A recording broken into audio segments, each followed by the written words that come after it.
7. Barrett outside the switch. Doncic goes on.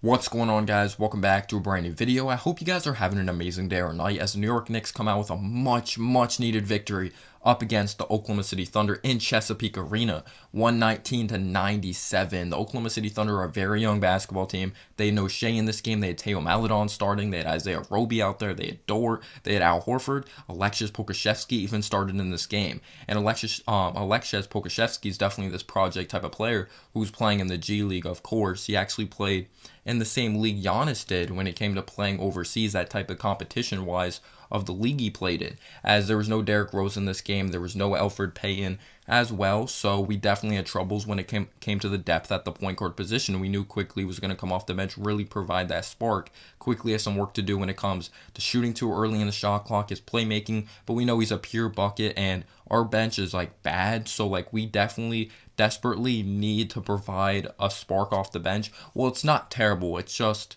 that the starting lineup is definitely not great offensively whatsoever. We have guys like Burks that could provide offense off the bench, and same thing with Quickly, of course. Those are two main guys that really provide offense for us.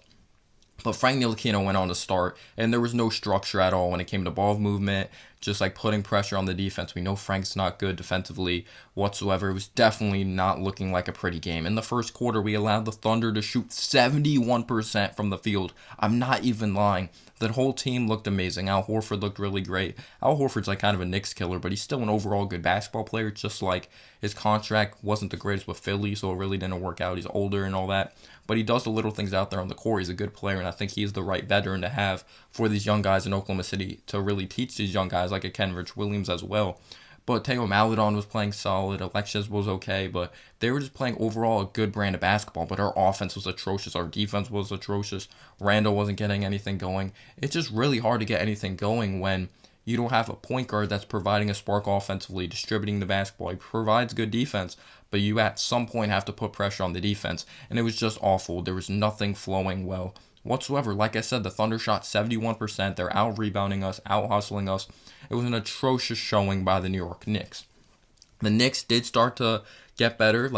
At one point, the Thunder had a double-digit lead. We cut it into a 6-point lead, and then the Thunder started to build momentum up again, and then we started to be down by more. It's we kept cutting it to 6 points, and then they kept on building momentum, and then eventually Julius Randle started to get things going. We had Quickly come off the bench, and I love the showing by Tibbs. I know we play the Thunder, not a great team on paper. They're a good, well-coached team over there, but of course, on paper, right now, they're the worst team in the league. Just on paper. I'm not saying overall coaching-wise and their organization. They have a very well-run organization with the draft picks, what they're going to do moving forward with these young pieces.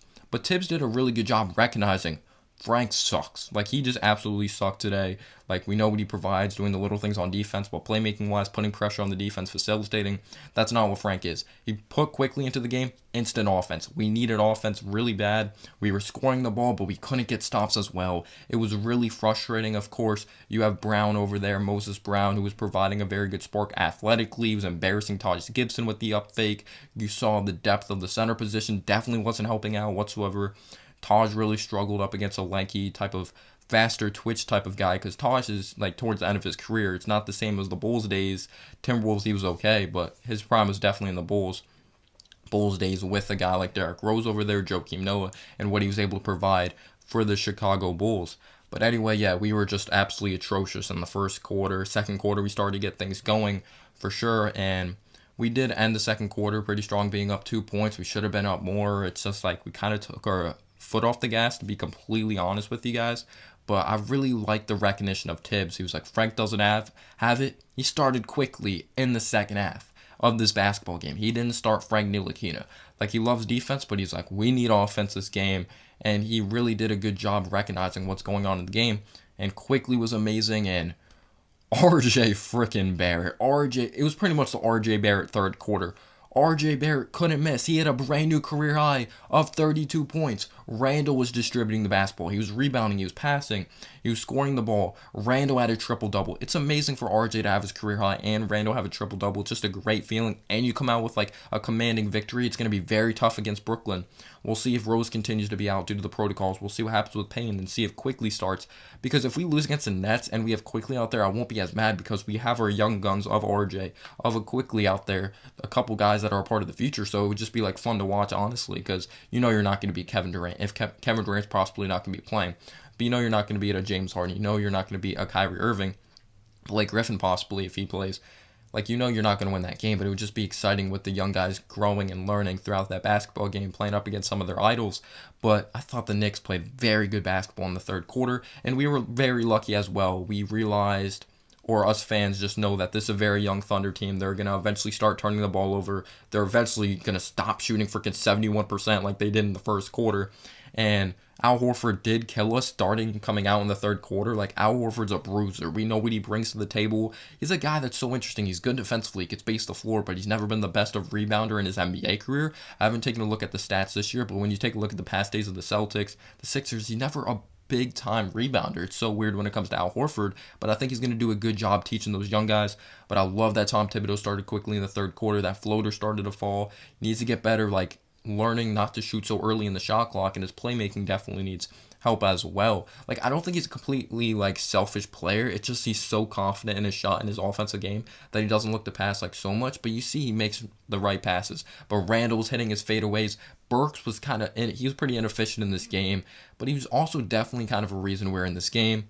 Bullock eventually started getting going as well. It was amazing to come out this one. I know the Thunder are not good, but we're back over 500. We needed that because our schedule's brutal coming up, but good coaching job, in my opinion, by Tom Thibodeau. I really liked the ballsy move of starting quickly in the third quarter, and he provided what he had to. Again, RJ shots falling from downtown, which is amazing. We'll see if this continues in his NBA career, but he's really been amazing these last 25 games or whatever it's been. He's been pretty damn consistent, and you love to see it, and I'm someone that's really tough on RJ. Like, I have the RJ jersey. I didn't buy it for no reason. Of course, I have faith in him. My big thing with RJ is just, like, I'm so frustrated because, like, I know he can be better. Like, of course, you're going to be mad at players that you expect more from or they're just complete trash like Obi Toppin. No, I'm kidding. I'm sorry, Obi. I'm really sorry. But anyway, the Knicks came out the W. Very thrilled with that. Knicks over 500. Nets going to be a brutal game on Monday. Imagine if we somehow win that game. We won't, but good game to Crom. Big-time Thunder fan. Guys have a bright future over there. We'll see what happens when Shai Gilgeous-Alexander comes back for you guys. But Knicks close this one out, knocks it at 3 in the corner to end it. And peace out, yo.